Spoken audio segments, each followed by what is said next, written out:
قربانی اور زکوٰۃ کے نصاب میں کیا فرق ہے؟ انابیہ رحمان صاحبہ نے پوچھا ہے، قربانی کا نصاب زکوٰۃ والا ہی ہے یا کچھ اور ہے؟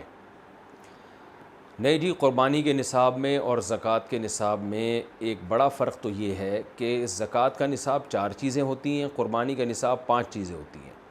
زکوٰۃ میں دیکھا جاتا ہے سونا، چاندی، مال تجارت اور کیش اماؤنٹ۔ مال تجارت کہتے ہیں وہ مال جو بیچنے کے لیے آپ نے خریدا ہو، یہ زکوٰۃ کا نصاب کہلاتا ہے۔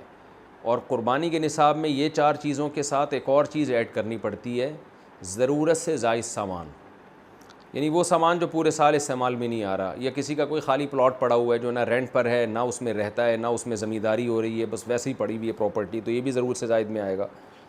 تو یہ 5 چیزیں 52.5 تولہ چاندی کی ویلیو کے برابر ہوں تو پھر قربانی واجب ہوتی ہے۔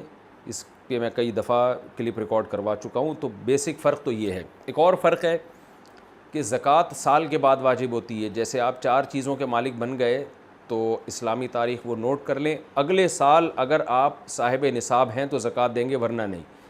جبکہ قربانی کے نصاب پہ سال گزرنا ضروری نہیں ہے، بلکہ قربانی کے نصاب میں یہ ہے کہ بقرعید کی صبح صادق کے وقت سے لے کے بقرعید کے تیسرا دن جو ہے عصر مغرب کی نماز تک آپ کے پاس اگر مال آتا ہے تو آپ پر قربانی واجب ہے، نہیں آتا تو واجب نہیں ہے۔ اس میں صرف 3 دن دیکھے جاتے ہیں۔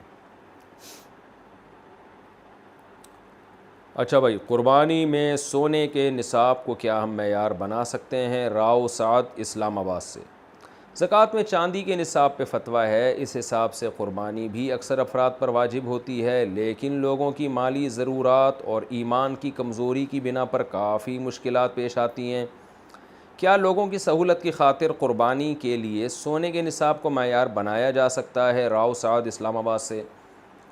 دیکھیں، آپ ایک پہلو کو تو دیکھ رہے ہیں، دوسرا پہلو نہیں دیکھ رہے۔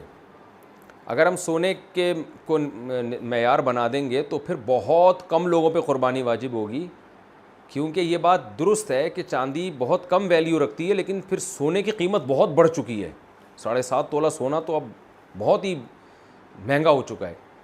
تو مالی عبادات میں فقہا نے کیا معیار بنائے کہ وہ کام کیا جائے جس میں غریب کو فائدہ ہو، کیونکہ اسلام غربا کے حقوق بہت اہتمام سے بیان کرتا ہے۔ قرآن میں آپ جگہ جگہ دیکھیں نا، مساکین پہ خرچ کرو خرچ کرو خرچ کرو۔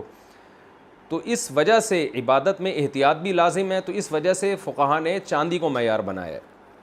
البتہ یہ بات آپ کی درست ہے کہ ٹھیک ہے جی، ہم سونے کو معیار بنائیں پھر تو بہت ہی تھوڑے لوگوں پر قربانی واجب ہوگی، زکوٰۃ بھی بہت تھوڑے لوگوں پر واجب ہوگی، اور سونے کی ویلیو بہت بڑھ چکی ہے۔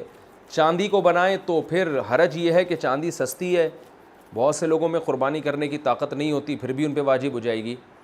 تو اس کا حل علماء نے یہ تلاش کیا ہے کہ معیار تو چاندی ہی کا نصاب رکھا ہے، لیکن اس میں یہ آسانی ہے کہ صرف اتنا کافی نہیں ہے کہ آپ چاندی کے نصاب کے مالک ہوں، بلکہ آپ اس سے اپنے مہینے کا جو نان نفقہ ہے، گیس بجلی کا بل ہے، جو ضروری خرچے آپ نے دینے ہیں وہ سارے مائنس کریں گے، پھر اتنا نصاب بچتا ہے تو قربانی واجب ہے، ورنہ واجب نہیں ہے۔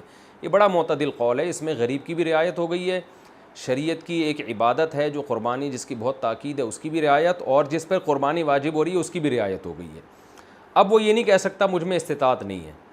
بھائی اگر آپ آج کی تاریخ میں 90,000 روپے کے مالک ہیں، آج تاریخ ہے 25 جون، تو 25 جون کو اگر آپ 90,000 52.5 تولہ چاندی کی لمسم قیمت 90,000 بن رہی ہے، تو 90,000 روپے کے مالک ہیں، تو ہم یہ نہیں کہہ رہے، علماء یہ نہیں کہہ رہے کہ آپ جا کے 90,000 کی گائے لے آئیں یا بکرا لے آئیں، بلکہ وہ کہہ رہے ہیں کہ پہلے آپ اپنا جو پورے مہینے کا راشن ہے، گھر کا آٹا، دال، گوشت اور یہ سب چیزیں جو پراپر آپ کے گھر میں آتی ہیں، گیس بجلی کا بل، وہ مائنس کر کے اگر 90,000 بچ رہے ہیں تو آپ پر قربانی واجب ہے۔ پھر تو ظاہر ہے آسان ہے، کیونکہ آپ کے بیسک خرچے جب نکلنے کے بعد پیسے بچ رہے ہیں تو صاحب استطاعت کا پھر اور مطلب کیا ہوگا؟ اگر یہ اس پہ بھی واجب نہیں ہے تو پھر کس پہ واجب ہوگی؟